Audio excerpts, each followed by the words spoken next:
Good morning, good afternoon, good evening, good whatever time of the day it is in your particular part of the world. And I am back today with another reading. Gosh, it's been a while. However, here I am today. Little pick a card reading. It's not going to be too long. 3 different piles. Just a general look at what's coming up for you in the next 4, 5, 6 weeks, maybe 6 weeks, up to 6 weeks. Okay, so we've got 3 piles. Pile 1 is the Tarot of Sexual Magic. If you are drawn to this pile with the brecciated jasper, really beautiful stone, just be aware that there are depictions of nudity and sex acts. It's not graphic. These are the type of images I think I've just picked. Perhaps that's an indication of what's to come. The Emperor there, clutching his rather massive wand. Pile number 2, you have the black tourmaline and the runic tarot. If you want an image, it's the type of image you get with the runic tarot. And final pile, pile number 3, with this beautiful piece of lapis lazuli, I think I prefer, and you have mermaid tarot, and that's the type of image you have. So, also I've added a couple of archetype cards. They could be tools or people or places or emotional states that could possibly be of some sort of guidance or help provide that extra clarification. So on this rather sunny day, when I'm not at work, because I've had to take the day off to have some work done in the garden and to allow the man in to come and fix the fences, I've decided I'm going to do a reading before I crack on with all of the other chores I need to do. So take a moment or two to pick your pile, and let's get going. Okay, pile number 1, about 2.5 minutes, 2:26 or something, I think. If you picked the Tarot of Sexual Magic and the brecciated jasper, then this is your pile. Stunning overall energy, strength of the energy for the whole 6 weeks, the sun. And talking of the sun, I'm looking into it, trying to have a look at what I'm doing with the cards, and I absolutely cannot see a thing. I don't think it's affecting the table at all.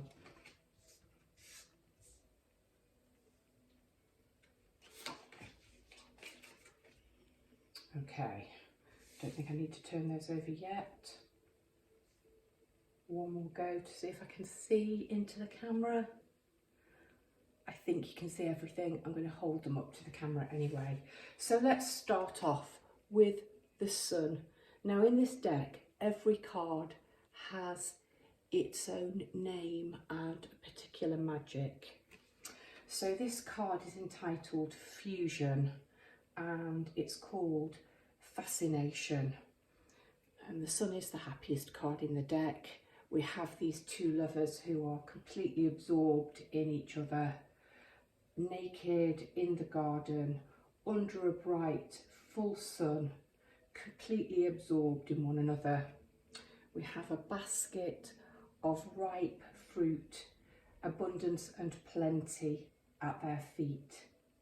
If you were drawn to this deck, I will try and make the meaning as general as I can, but the deck is the Tarot of Sexual Magic, so it's probably going to have a leaning more towards sex and a physical relationship with somebody. Okay, the eye is the mirror to the soul, and that which you see being reflected back to you. These 2 lovers are fixated on one another, creating sort of the magic of shared thought, desired goals and outcome together. It's almost like unconsciously they are practicing sex magic.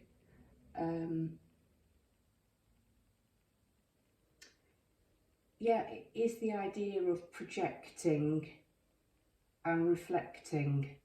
They are fused, they are in union. This is a card of a union, so let's just take it away from a sexual union for the moment and think about a romantic union. Think about something other than a romantic union. Let's say it's a contract, a business contract. It is about both partners having the same shared vision, working together in harmony on the same page for the same desired outcome. It is about coming into one, reaching a state of union, and it's about lasting splendour. So that's an amazing overall energy for the next 5-6 weeks.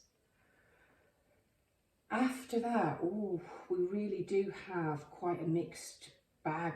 So possibly a month of up and downs. Overall, magnificent. But there are some strong, powerful energies on here. You've got card number 4 and card number 5. 2 major arcanas. You've got Death and the Devil coming out. Let's get there. So we have the 8 of Swords. This card is called Scratching, or the Magic of the Green Cloth. I'm such a fan of green and green velvet, as people know. Okay, this is about freeing your sensuality. Again, taking it away from sensuality or sexuality. Green is connected to the earth, but it's also connected to a lot of people with finances and financial abundance. Traditionally, there's a blind cloth over somebody's eyes and they're feeling rather bound and trapped by a situation. It isn't the case in this deck. It's about the green, the heart-centered energy, freeing your sensuality. And it's about allowing your body to guide the spirit before the mind crops up and interferes and guides the body. So it's about spontaneity. And you cannot teach the flesh if it's not willing to learn from you. We have 2 lovers, both naked on this marvellous green couch. It looks like it's been a pretty spontaneous union. Her arm is still in this black gown. In the back we appear to have Pan sort of playing his pipes and urging these 2 people into union almost before the mind can take over and present doubts and insecurities and overthinking. Going back to the traditional image, where we have usually a woman sort of bound and surrounded by these swords, it can indicate being up in your head and almost paralysed by overthinking and ability to make a decision. And this card, whether it's in love or not, this card is urging you to act, to allow spirit to guide you into action before your mind has a chance to control and overthink the situation. I guess that's a very long-winded way of saying go with the flow, go with your intuition, don't overthink things too much in the next coming weeks. And we've certainly got impulsivity going on in here with this 10 of Wands cards. Here we've got a pair of lovers. I mean, he's literally ripped her top to pieces. They appear to be having a very quick, frantic sexual encounter in the woods. The card is called Penetrating, and the Magic of the Green Toad. And here he is, sitting just down here. This card, it can be a card of overburden and worry, and yet again in this deck, that's not, is it? That's not the meaning. This meaning is about yin and yang. It's the power of the man meeting the power of the woman, and things being equal and balanced and in harmony. And a success in love must satisfy both partners. So the union, the relationship, be it a business relationship, be it a familial relationship, be it a romantic relationship, it has to have equal give and take, and both partners need to receive sort of equal satisfaction. It can't. I'm looking what's coming up. Let me talk about that when I get there. Yeah, both partners do actually appear to be satisfied here, but I think it's a little reminder that whatever kind of relationship you're in and you're focusing on, the deal, if you like, has to work equally well for both parties. The power of the man meets the power of the woman, masculine energy in balance, feminine energy in balance. A balanced approach if you want to reach this desired state of harmony. And then after this quick, frantic passion and fulfillment of desires, sort of immediate gratification, there's death. Really, really powerful image of death here, with skulls at her belt. She has her sickle, she has her bow and arrow, ready to sort of scythe down everything in her path. It's red, it's fiery. We've sort of got the harvest in the background, and here two lovers embracing, making love whilst the sun shines, probably satiated, bathing in the afterglow. Death in this deck is called abandon, and it's the sublimation of the instinct. So it's diametrically opposed to the two preceding cards. And seeing as it is directly beneath the central, the overall energy, I'm seeing this as a really important card. And it appears to be offering some guidance, and I'm looking at what's coming next. Offering some guidance about reckless abandon, and that there is value in sublimating the instinct, the sexual instinct in this deck, but it might be that impulsivity to rush or drive ahead towards the final desired outcome in any area of your life. It suggests temporary absence from sex will reinforce your desire, and if it is a love relationship, again, it's applicable to any relationship, but it suggests that that relationship's undergoing some kind of a transformation. And if it is an ending, it asks you to accept it with serenity. And I think that is super important for you to reach this overall happiness. Your next card is the Devil. And I just think it's an absolutely hateful image. Got the devil there with his massive phallus in his hand. Again, he's sort of Bacchus or yeah, probably Bacchus Pan. We've sort of got these people orgiastically dancing. But here and here, we've got the lovers chained to the rock. Okay.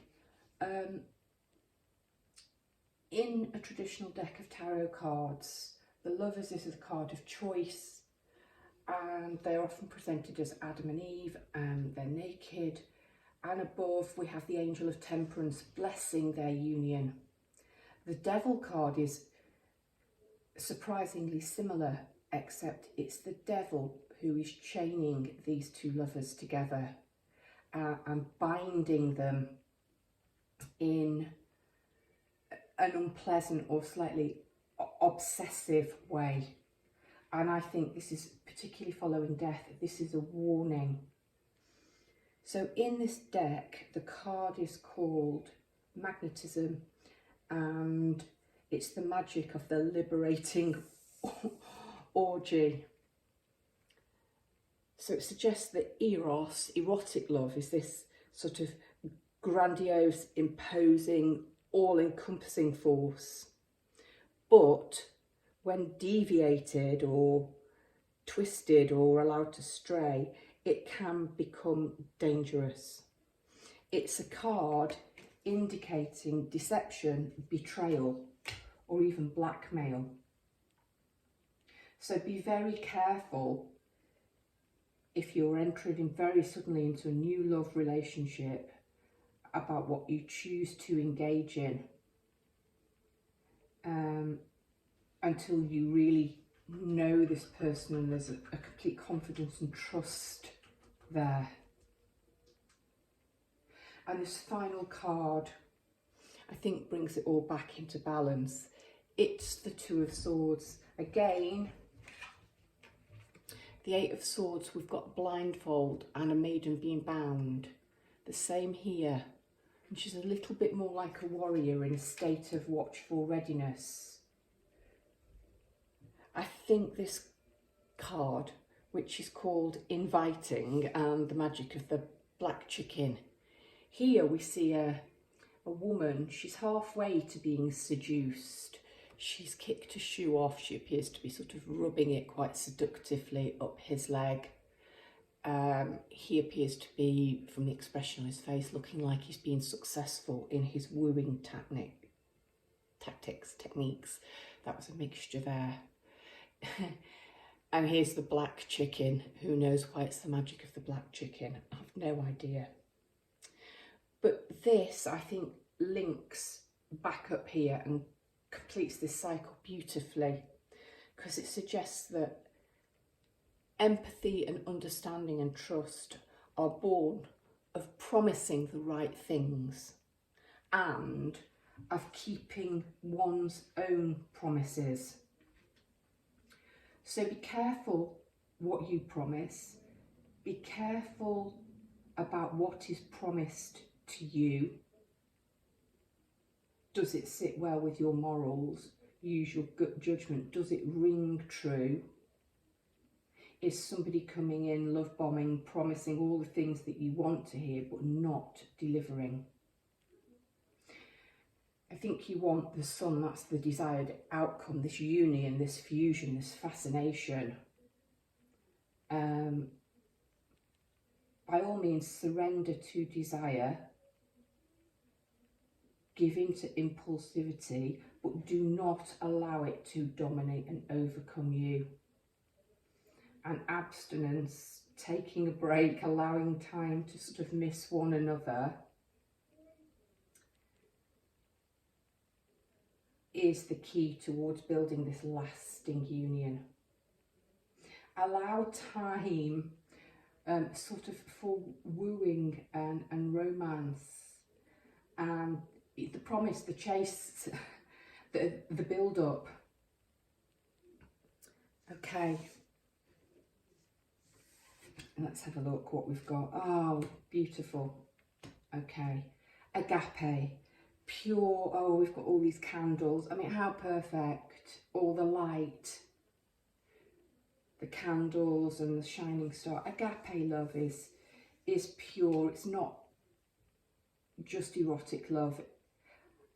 It matches beautifully with this, the happiest card in the deck.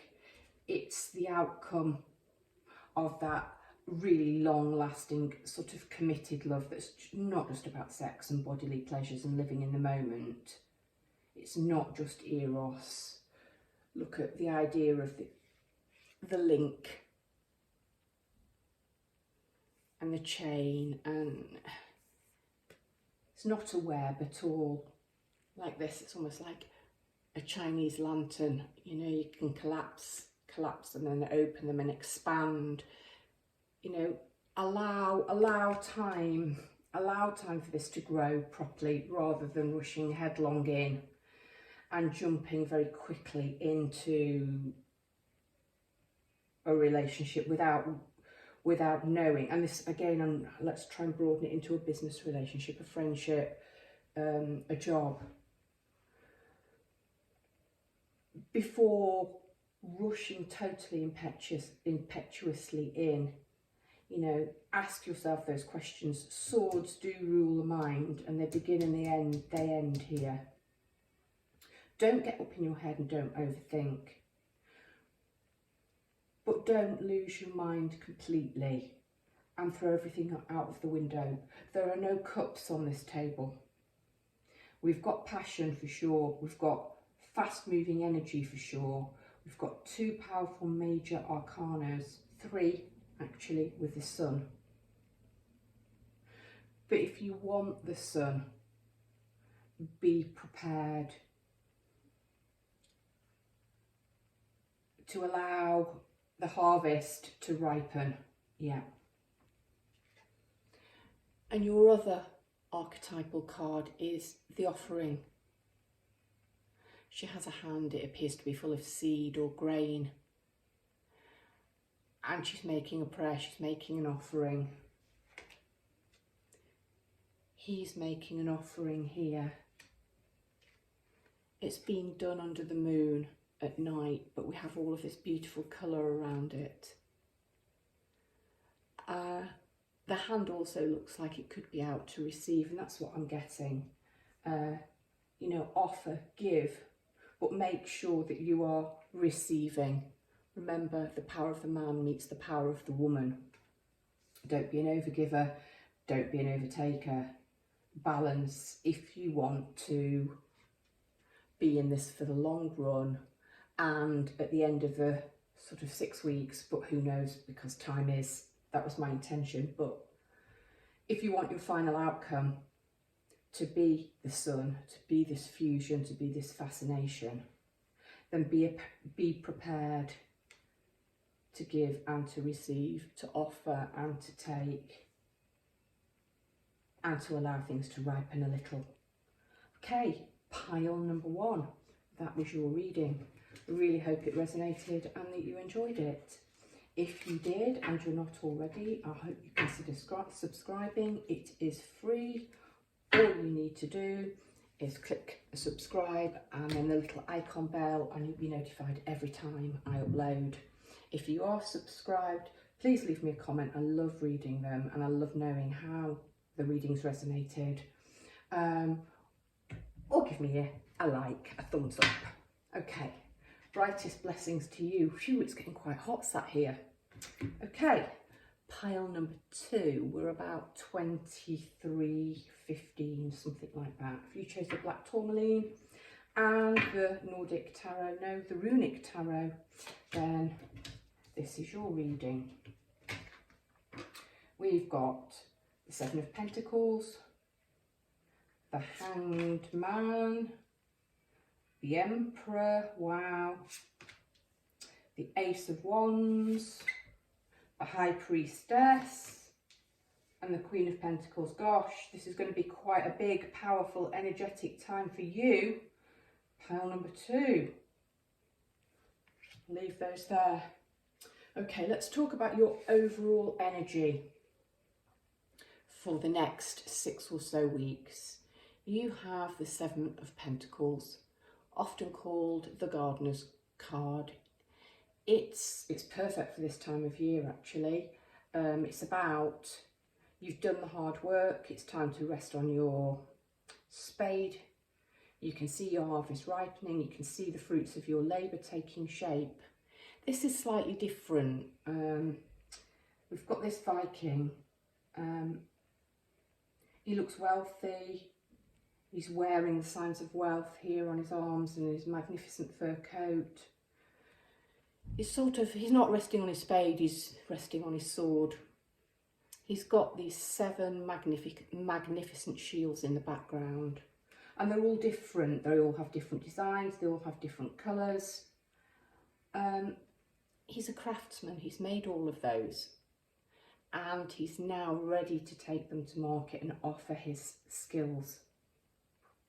So I see a time of increased confidence and increased personal power in this next 6 or so weeks. Okay, we start off with the Hanged Man. We've got this god, oh, I don't really know, Ulla maybe. He's got his war paint on, his eyes looking crazy and mad. He's got his battle axe, his sword, his arrows are flying everywhere. He's got skis on. This is a really daredevil hanged man that's ready to flip himself out. He's received enlightenment. He's gone within. He's been patient. He's silently crafted these magnificent things, and he is now ready to come flying into action. And I said growing in quiet confidence. You've got the Emperor and Thor, really masculine energy. So we've got masculine energy in the first 3 cards. And he's sitting legs akimbo. His lightning power there. I mean, the Emperor is the big daddy of them all. He is massively powerful. Massively powerful 6 weeks for you.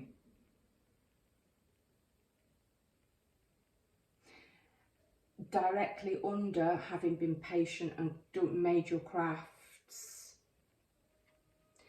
you've got the Ace of Wands, the most passionate, fiery beginning.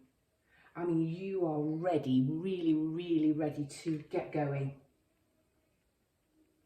You have this idea, you have this skill, you are just ready for it all to ripen and for a situation to come into fruition. I think it's really interestingly that your final 2 cards are both feminine energy, softening all of this really impetuous male energy. I mean, often the Hanged Man, it's a major arcana for Pisces. So we've got 1, 2, 3 major arcanas, but we've got an ace and a queen. This is big, this is powerful. So this major arcana here for Pisces, I mean, it's usually quite gentle. The Hanged Man often looks more like an acrobat or a juggler. It looks quite gymnastic. This looks like a daredevil. You know, really all guns blazing, ready for, war because of the symbols he's got, but ready to take things on in a very passionate, direct way. And so is the Emperor. He's a little bit more guarded because he knows his power. I mean, this is big, to go from the Hanged Man and procrastination to gaining insight and wisdom and flipping and becoming the Emperor within a week, within a short amount of time. But I think it's accurate because you've got this Ace of Wands here directly underneath the central card. You've been gaining in power possibly for 7 months. How far does 7 months take us back? About March, which would be planting time, which would be about right for making and growing. Perhaps you've been sitting on this and quietly growing in strength and power, and you know that now is time to act.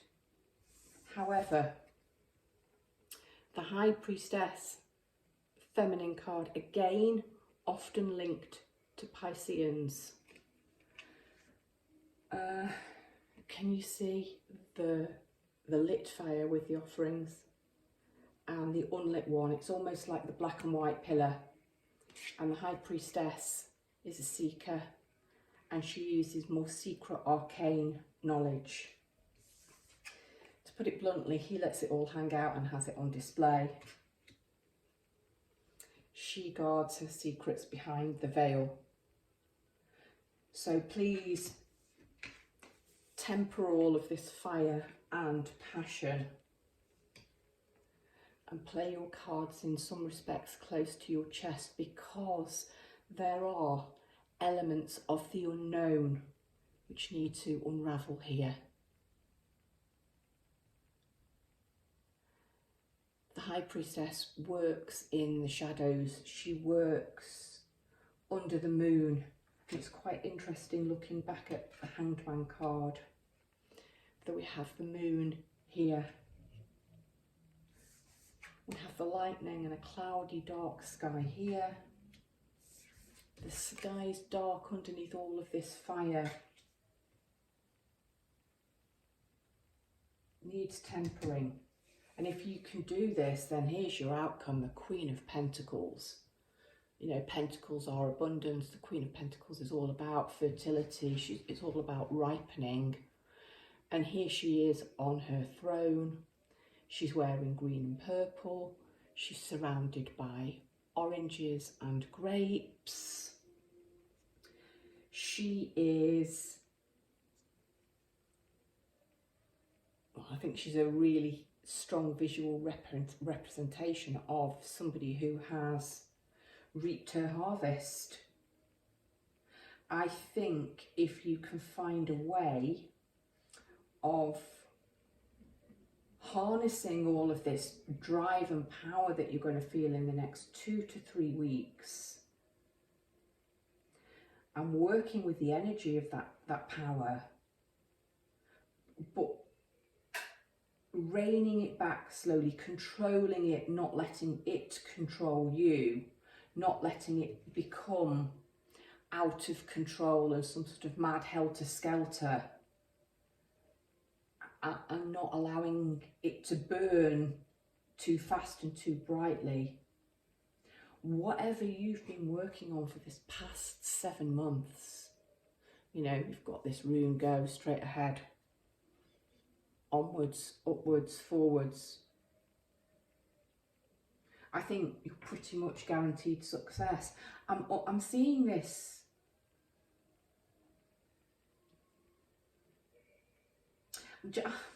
I don't know. He's the only 7 of Pentacles that I say he's ready to take. He's ready to take his Pentacles to market, because other 7 of Pentacles, the fruit is only just becoming ripe. This is done, it's ripe, it's polished, he's got his travelling cloak on, he is ready to go. Look how they link. You start the 6 weeks off with this. This is your own energy. The end of the sort of 6 week or so cycle, the period. If you play it right, you are going to be feeling like this Queen of Pentacles, sitting on your throne with the keys to the granary, to the storehouse, because that's what the Queen of Wands does. Sorry, Queen of Pentacles does. She is the one that actually practically administrates the wealth of the kingdom. You know, this stands a real chance of success, of abundance, of growing, of ripening, of being everything that you've wanted it to become. Lovely. the Emperor, and underneath the Warrior, and we've got a Warrior here.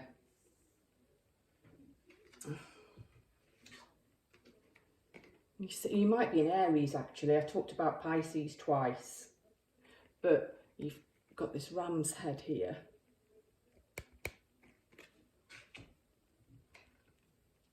The Emperor, I think, is an Aries card, actually. Yeah, the Empress is Taurus. We've sort of got a ram's head here. And we've got it a 3rd time here, so actually you might be an Aries. And I talked about March, didn't I? So, and 7 months back from now. So March might be important. I suppose it could be a March Piscean, because that's come up twice. Maybe you're on the cusp. But look at this, the snake is wisdom. You are powerful, you have power. here it all is. But use it wisely, use it with a little bit of cunning. And I love that we have the rainbow colours here, and you have it on your second card, the bridge. And you have two hands reaching out to each other across the darkness, and all of the colour reflected here. And that's really interesting because all of these cards are solo cards. They're all about you. There doesn't appear to be anybody else on here. It's all about you and stepping into your personal power. But finally, there's just a little bit of reaching out to other people, because you do need to connect with other people for sales purposes, for, let's say these are love tokens, you know, there is somebody else, there are other people involved in this, and I think this is perhaps a nice softening reminder not to get too comfortable on your throne. She isn't aloof, she's got a very welcoming smile. But I think the Emperor and the High Priestess are aloof, and he's just completely insane. Look at the look on his face. And the Warrior, you know, don't guard things too tightly, don't be too fierce in your pursuit. Allow softer feminine energies to come in and to temper this. But what a powerful reading. Every card on there, every one of those cards is super powerful. I'd really like to know who you are, pile 2. Okay, if you like this reading and you're not already, please subscribe. All you have to do is click the button, there's a little bell which will notify you every time I post another reading. Please drop me a comment, give it a like. Brightest blessings to you, pile number 2. Hello, pile number 3. I think we're on something like 37.19, maybe something like this. If you chose Mermaid Tarot and the Lapis, then this is your reading for about the next 6 or so weeks. Okay, the overall energy, the 10 of Cups, lovely.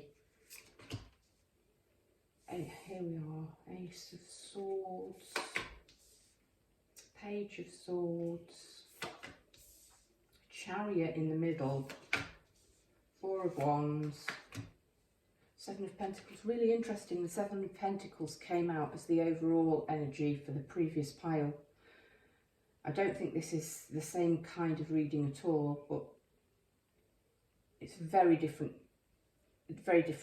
7 of Pentacles energy. Okay, I'll leave those to one side and read them later. The 10 of Cups. This suggests that you are looking for emotional fulfillment. You want your rainbow, you want your happy family. Really beautiful, bright card here. We've kind of got the husband and the wife dressed up in their finery. They appear to be either greeting and welcoming or waving off visitors to their wonderful island life. We've got all of these stars going on. Their children are happily dressed up like mini mum and dad dancing on the sand. We've got the happy home here. Okay, that's the overall energy surrounding you in the next sort of 6 weeks. Very much focused on emotional fulfillment. And this is a strong card of love, proposals and marriage, actually. The 1111 card. Okay, so what you might be working on, wanting to grow, is a union, a love situation. This mermaid is growing her pentacles on her seaweed. She's resting on her, can't tell if it's a spade and she doesn't really need to dig, but she's resting on her gardening implement. And she's got quite a pensive look on her face. She's not actually in a hurry for these pentacles to ripen. she's kind of got faith in divine timing that they'll be ready when they will be ready. She has her treasure chest here full of neatly stacked pentacles. And then this pentacle here almost seems to be drifting into the chest of its own accord. So I think you are quite patient, pile number 3. I think you are quite content to allow things to ripen naturally in their own time.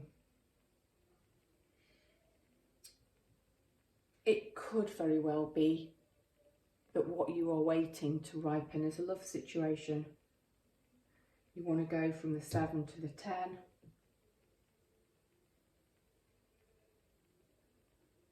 You perhaps know it might take a little bit of time. So your 4 wands you've used on this card to make a little shelter, which you've garlanded. So you've staked this place as a particularly special place. And you can see underneath we have a sailor on bended knee, appearing to be plighting his troth to a mermaid. And he has 1 foot in the water and remains on land. She has most of her tail on water, but she's touching land. This might be about understanding that you have to, you and your partner, and let's take it away from love, although this is a love card. It's a card of celebration, but you and the other person depicted on this might be from different cultures, you might be from different worlds, but perhaps you've got more in common than you have apart, and you are ready to commit to one another, and you see that these differences between you as strengths and something exciting and quite exotic, and they bind you. Opposites attract. Up here on the cliff, we've got a very solid castle structure. So the sailor's come away, if you like, from the human world and is prepared to meet the mermaid on the edge of her vast world. Some tiny little silhouetted figures throwing their arms up in celebration. So whether or not it's a love situation, you're going to feel like you have something to celebrate, a party coming up, something that you're going to want to deck the halls, you're going to want to put the bunting out, that type of thing, the garland out. Okay, and it's coming in quickly. Your central card sitting underneath this 10 of Cups is the Chariot. That's a major arcana for Cancer, and it's fast, rapid travel. And look at the look on her face. She's enjoying this wild ride as she is sitting here in her shell chariot, harnessing these pink dolphins who appear to be diving. I mean, this is one wild ride. Her hair's whipped in the wind and she's enjoying it. Quite interestingly, we've got these 2 castles here, and she appears to be leaving those behind and setting off for pastures new. And I talked about these 2 people here being from different worlds, possibly different cultures. So not just metaphorically, you might very genuinely be travelling. Seeing as we've got island destinations, you might be travelling overseas. But whatever it is, in sort of week 3, week 4, you are moving towards it, this overall energy, really quickly. And you're in the driving seat here, you're the empowered one. Okay, then we've got 2 swords following up for the final sort of 2 weeks of this read, the final, however you want to chunk it up, because I've put the intention that this is for about the next 6 weeks, but you know, tarot and timing are never very accurate.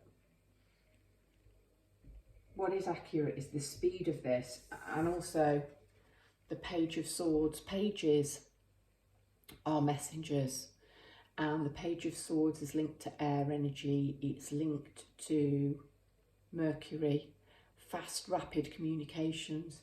Often in the age of technology,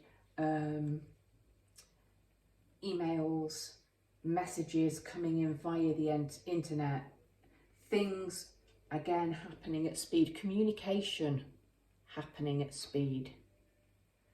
He doesn't look to be in any particular rush.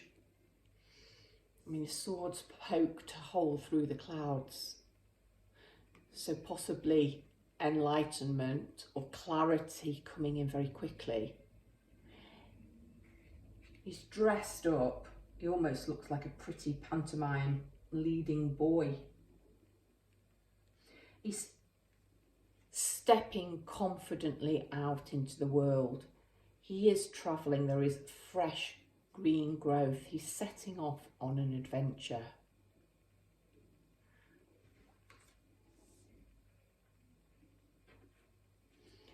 And whatever he's heading for, he's going to get, because we've got the ace here. And we have, well, hand looks to have quite a female bracelet on it. But this hand reaching out of the sea. So yeah, maybe Lady in the Lake, Avalon type ideas, but in the sea. But I'm not getting Neptune with that hand. But this hand is coming out with a trident, with a crown on it. Crown of divine clarity. At the end of the 6 weeks, you are very enlightened about emotional fulfillment. Your patience and willingness to allow things to ripen naturally seem to have paid off, and the pace really is going to pick up, and you're going to be very, very clear on what it is that you are driving towards. You are in the driving seat. You are clear. Communication is good. Strong communication in this. The reading before, there didn't seem to be other people involved. It was just the person that I was reading for. It's just the viewer. This very much involves a significant other. And I think you're going to receive communication from this significant other person. And again, that doesn't have to be a partner, although this card here strongly indicates that. But whatever the communication, the clarity, the sword of truth, whatever comes in, it makes you feel very, very confident about moving forward to reach your 10 of Cups and emotional happiness and fulfillment. Yeah, lovely, perfect. Look, the mirror, mirroring back, seeing things, seeing the reflection. The sword is all about clarity of vision, mental clarity, clear thinking. Yeah, clarity of vision. And then you've got the vision. We've got these owls of wisdom here at night, hands clasped, almost lucky horseshoe, keeping hands clasped again, both sides here, day and night and day. There's a mountain here that you've crossed, tiny, tiny light in that mountain, because you've held strong to the vision of emotional happiness, and I think you've done you've done the inner work. That's what your pentacles are. You've done the inner work and you've got the patience, and now you're ready to harvest some of those pentacles and to come into abundance, feeling clear, feeling strong, feeling confident and feeling empowered. Really lovely read, pile 3, really lovely read. Okay, thank you very much, pile 3. If you enjoyed this reading and you're not already, I hope you will consider subscribing. You can hit the like button, drop me a comment. I love to read them. I am open for private readings. You can contact me via my Facebook business page, The Batshit Psychic of the same name. Brightest, blessings.